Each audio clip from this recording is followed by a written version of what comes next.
To just set the stage a little bit, I just wanted to give a little high-level overview on motion design.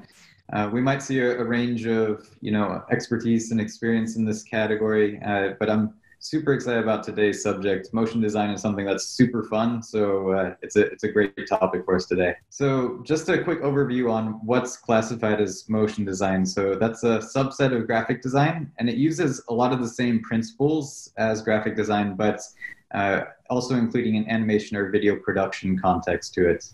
And motion design is really used as a richer way to communicate with the viewer, add depth to the story and or message in the form of motion graphics. So it's a really great way of helping with, provide longer storytelling more than what can be provided with just a static graphic or even just copy on its own. It's really something to elevate an experience and a story to another level. And really through exceptional combination of motion, graphic design, and sound, that's where you kind of get that perfect marriage of motion design that's created.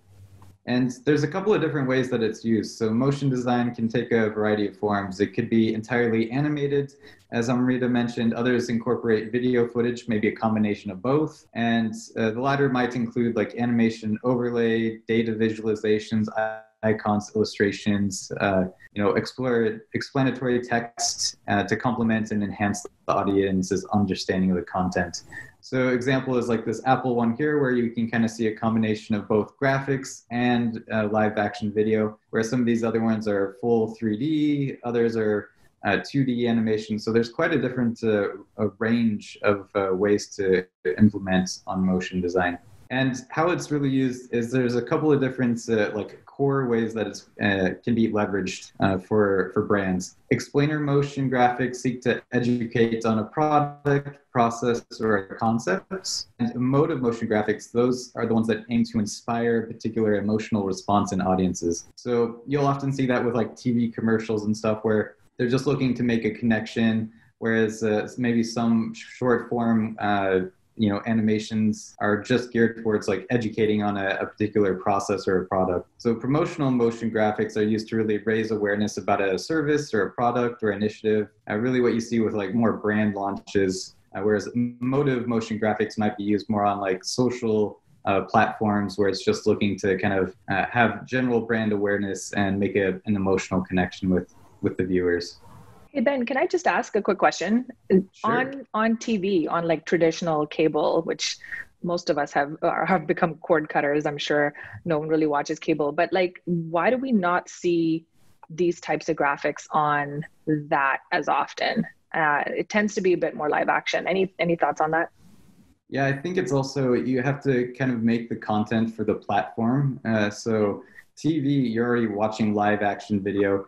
And some might kind of break the mold and do something a little bit more animated, but it kind of goes with the general flow of TV. Whereas like when you're on, Instagram or something like that, you're scrolling through, you're going to want something that fits in a little bit more with that. And it could be a combination of live action, like we saw before, and graphics on top of it. But I think it's really about, designing and coming up with the right, it's always, starting with the customer and working backwards. Who are you trying to appeal to with the motion design? So I think on TV, it kind of just fits in quite well. You do see some exploration and, it's a good way to stand out from the crowd too. Now, I was going to say there's a conception, I wouldn't call it a misconception, but that live action, and even if it comes to illustration and photography, it's more relatable. So people prefer to shoot because when people see other people and it's not animated and it's not illustrated, they can relate to it much better, which means the product will convert much better at the end of the day. It's not always the case. If you're on Instagram, as Ben said, that's the right platform for it. And if your brand is only animated, then of course it makes sense. But people opt for live action on TV because it's more relatable. I was going to add, we have conversations about this exact point all the time, probably monthly at least. And they both have different timelines and different talent is associated with both. So a lot of the animated stuff tends to take a lot longer to produce. It's not more expensive, it just takes longer to produce. And there's also the goals of the campaign and what exactly they're trying to communicate with it. So at Amazon, we used to have these videos that would play on your device once you bought them, and those were all hand illustrated. Yet most of our commercials are usually live action. So it's really the purpose and the timeline. On top of that, it's the team driving it, what they're more comfortable with. So it's a variety of factors.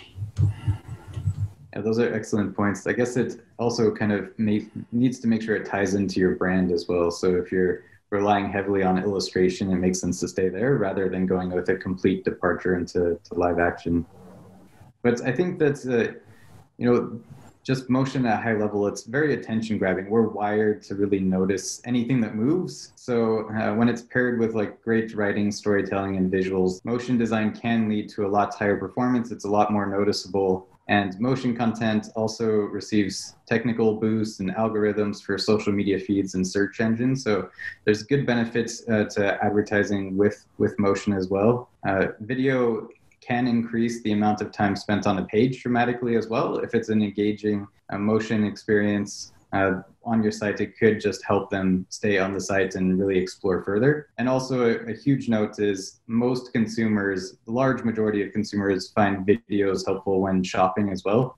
They relate more to hearing a little bit more about the story and the product, or even hearing from other customers, but videos really go a long way when helping them shopping online. Motion design also can boost marketing efforts too. So there's been a lot of different studies. It's not the same for all brands, all platforms, all the time, but across Facebook, Instagram, Amazon, on average, those perform higher in click-through rates with motion ads compared to static. Again, that's not going to be successful every single time. And marketing campaigns see an increase in revenue faster, and emails with animations can also have a higher click-through rate as well. Having like those little animated GIFs just to grab attention can lead the viewer throughout the page and really keep them engaged with the content that you're trying to show. But yeah, those are just some of my initial high-level thoughts about motion design, but I'd love to hear more from our guests today and all of your learnings and experience that you've built over the years in motion design.